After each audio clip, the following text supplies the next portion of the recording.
हमने स्टार्ट करते हैं हम अपना पहला टॉपिक इन्वायरमेंट का एमएससी इन्वायरमेंट इग्नो MEV 11 का पहला टॉपिक। तो मैनी ऑर्गेनिक तो टॉपिक का नाम है इकोलॉजी। हम शुरू करते हैं। मैनी ऑर्गेनिज्म को एग्जिस्ट इन द इन्वायरमेंट। बहुत सारे कंपोनेंट एग्जिस्ट करते हैं इन्वायरमेंट में। Environment include physical chemical and biological component. Environment के अंदर physical chemical and biological component होते हैं।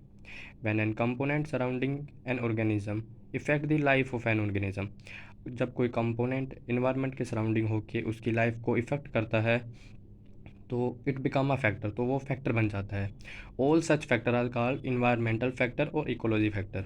तो उस फैक्टर को हम इन्वायरमेंटल फैक्टर या फिर इकोलॉजिकल फैक्टर कहते हैं। तो ये दो तरह से क्लासीफाइड होते हैं, classified into living and non living.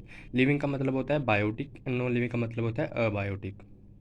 तो इकोलॉजिकल फैक्टर मेनली ग्रुप्ड इन 4 क्लासेस। जो इकोलॉजिकल फैक्टर होते हैं वो चार ग्रुप में क्लासिफाइड होते हैं। पहला है climatic, second edaphic, third is topographic and fourth is biotic. तो हम चारों को एक एक करके डिस्कस करेंगे। हमारा पहला है क्लाइमेटिक फैक्टर। क्लाइमेटिक फैक्टर होता है जैसे हमारा क्लाइमेट है तो साफ पता चल रहा है कि इसका मतलब है क्लाइमेट। तो it is an important natural factor controlling plants life. ये बहुत ही इंपॉर्टेंट नेचुरल फैक्टर है जो हमारे प्लांट्स की लाइफ को कंट्रोल करता है। The climate factor include light, temperature, water, wind, fire and etcetera. Climate factor में बहुत सारे फैक्टर इंक्लूड हैं जैसे कि लाइट हो गई, टेम्परेचर हो गया, हमारा पानी, हमारी हवा, हमारी आग।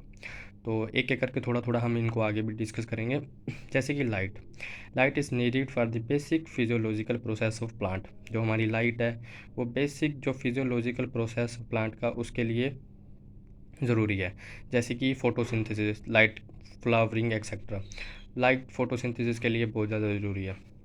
And second is humidity. Humidity होती है moisture present in the form of vapour in atmosphere.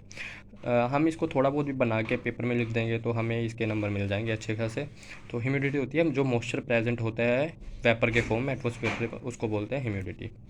And third is temperature. Temperature क्या करता है, it effect the almost all the metabolic activities of an organism.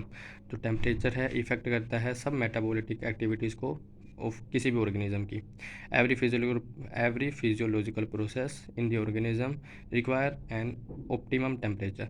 किसी भी फिजियोलॉजिकल प्रोसेस को होने के लिए, किसी भी ऑर्गेनिज्म में फिजियोलॉजिकल प्रोसेस होने के लिए एक मिनिमम टेम्परेचर, एक ऑप्टिमम टेम्परेचर, ज़रूरी टेम्परेचर चाहिए। And fourth is water. It affect the visual process of all living organism. ये इफेक्ट करता है विजुअल प्रोसेस को, सब ऑर्गेनिज्म, लिविंग ऑर्गेनिज्म को।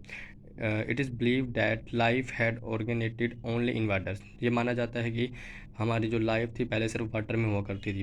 Water cover more than 70% of the earth service. Water 70% of earth service को में पाया जाता है। उसके बाद बात करते हैं हम विंड की। विंड हमें पता है air in motion is called wind. The atmosphere air contain a number of gases. हमारे एटमोसफियर में बहुत सारी गैसेस पाई जाती हैं, gases particle and other कंटेनेंट्स।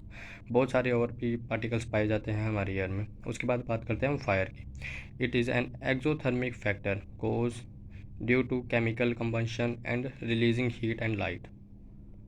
Fire का पता है एक्सोथर्मिक फैक्टर है जो कि हमें गर्मी प्राप्त देता है।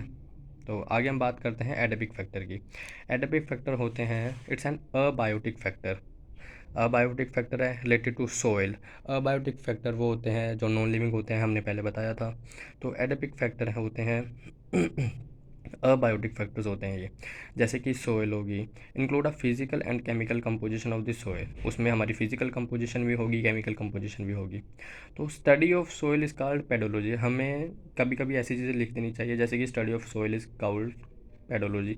इससे टीचर को ऐसा लगता है कि बच्चे ने बहुत अच्छे तरीके से पढ़ रखे हैं। तो हमें इन छोटी छोटी बातों का ध्यान रखना है। उसके बाद बात करते हैं तो सोइल क्या होती है।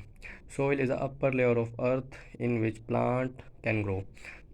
It is a many it has many complex composite like soil water, soil air, ऐसे बहुत सारे कंपोनेंट इसमें एग्जिस्ट करते हैं।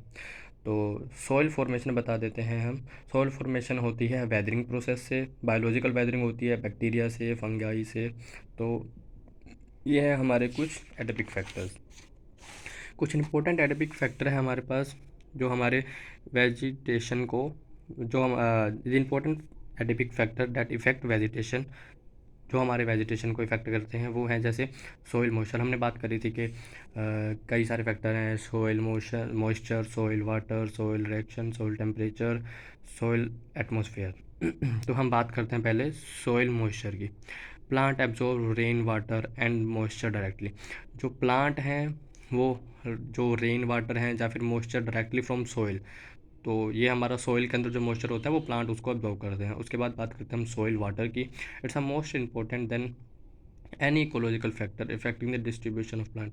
सॉइल वाटर जो है ये सबसे इंपॉर्टेंट फैक्टर है किसी भी प्लांट को ग्रो करने में, क्योंकि जो प्लांट है मेनली मिट्टी से ही पानी लेता है। सोइल में और भी बहुत सारी एसिडिक एंड नेचुरल तरह की रिएक्शंस होती हैं जो प्लांट को ग्रो करने में हेल्प करती हैं। सोइल का टेम्परेचर भी बहुत ज़्यादा इंपॉर्टेंट है, क्योंकि जियोग्राफिक डिस्ट्रीब्यूशन ऑफ हमारे अर्थ में बहुत सारे, जैसे कि कह सकते हैं हम, बहुत सारे तरह के टेम्परेचर अलग अलग जगह अलग अलग टेम्परेचर है, तो अलग अलग प्लांट को अलग अलग टेम्परेचर की ज़रूरत है, तो हम उस हिसाब से इसको एडजस्ट कर सोइल के हिसाब से वो वहाँ पाया जाता है प्लांट। उसके बाद बात करते हैं सोइल एटमॉस्फेयर। जैसे कि हमारा अर्थ का एटमॉस्फेयर है वैसे ही सोइल का एटमॉस्फेयर है। सोइल एटमॉस्फेयर जो स्पेस बचती है सोइल के अंदर between soil particle and pore space is contain oxygen and carbon dioxide. जो सोइल के पार्टिकल के बीच में स्पेस होती है उनके बीच में कुछ जगह बच जाती है, तो उसमें बहुत सारी गैसेस पाई जाती है जैसे कि कार्बन डाइऑक्साइड, ऑक्सीजन, तो उससे भी प्लांट को काफ़ी सारी ग्रोथ मिलती है। उसके बाद हम बात करते हैं अपने थर्ड फैक्टर की, that is topographic factor. The factor concern with physical geographic of the earth as round and topography factor. जो फैक्टर फिजिकल जियोग्राफी के इफेक्ट करता है उसको बोलते हैं topography factor. It effect vegetation through climate variation. ये effect करता है वेजिटेशन को थ्रू क्लाइमेट फैक्टर, जैसे in small area and even changes a soil condition. छोटे छोटे एरिया को इफेक्ट करता है, और सोइल की चेंज जो even changes the soil condition, और सोइल की कंडीशन को भी चेंज करता है। टोपोग्राफी फैक्टर में latitude, altitude, direction of mountain, स्टेपनेस of mountain etcetera ये सब बातें हैं। तो हम बात करते हैं एक एक करके इनकी भी आगे। तो सबसे पहले हम बात करते हैं लैटिट्यूड एंड एल्टीट्यूड की। लैटिट्यूड रिप्रेजेंट करता है distance from the equator. Distance होता है इक्वेटर से लेके अर्थ का। टेम्परेचर वैल्यू जो है वो मैक्सिमम होती है at the equator and decrease होती है टुवार्ड्स द पोल। जैसे जैसे पोल के पास जाते हैं तो वो कम होती जाती है। Different type of vegetation occur from equator to pole. Equator से पोल के बीच में अलग अलग तरह की वेजिटेशन प्रोसेस होते हैं। उसके बाद हम बात करते हैं डायरेक्शन ऑफ माउंटेन की। North and south faces of the mountain और hill processes. Different type of flora and flora, carbon dioxide, they differ in their humidity, rainfall and temperature region. North and south factors faces में जो mountain है उनमें flora and flora अलग होते हैं, तो ये ह्यूमिडिटी, रेनफॉल वगैरह टेम्परेचर के हिसाब से एडजस्ट होते हैं। उसके बाद बात करते हैं हम बायोटिक फैक्टर की।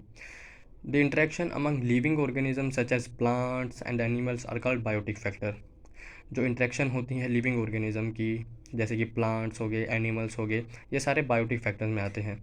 विच में विच में कोज मार्क्ड इफेक्ट अपॉन वेजिटेशन। दे इफेक्ट में डायरेक्ट और इनडायरेक्ट। ये वेजिटेशन पे इफेक्ट डालते हैं, ये डायरेक्ट इफेक्ट भी दे सकते हैं, ये इनडायरेक्ट इफेक्ट भी देते हैं। Different interaction among them can be classified into two types. दो तरह के इंटरेक्शन होते हैं, जैसे कि positive interaction, negative interaction. When one or both the participation species are beneficial is बोटी। जब दोनों ही स्पीसीज प्लांट्स के लिए या फिर किसी भी चीज़ के लिए बेनिफिशियल होती हैं तो वो होता है पॉजिटिव इंटरेक्शन, जैसे कि म्यूटलिज्म। तो हमें एक आध एग्जाम्पल भी इसकी लिखनी पड़ेगी। उसके बाद बात करते हैं हम नेगेटिव इंटरेक्शन की। When one is benefited and other than is harmed. जब एक उसको बेनिफिट पहुंचा रहा है और अदर उसको हार्म कर रहा है तो उसको बोलते हैं नेगेटिव इंटरेक्शन, जैसे कि प्रेडेशन, कंपटीशन। तो आगे हम बात करेंगे पॉपुलेशन की, तो ये हमारा नेक्स्ट टॉपिक है। अगर आपको इसके नोट्स चाहिए तो आप मेरे को मैसेज कर सकते हो। डिस्क्रिप्शन बॉक्स में हमारा इंस्टाग्राम हैंडल है, आप उसमें मैसेज करो ताकि हम आपको नोट्स प्रोवाइड कर सके। फ्री ऑफ कॉस्ट हम आपको नोट्स प्रोवाइड करेंगे। हमारे साथ जुड़े रहिए, आपको बहुत अच्छे से तैयारी करवाएंगे MEV 11 पेपर की। Thank you. लाइक करें, शेयर करें।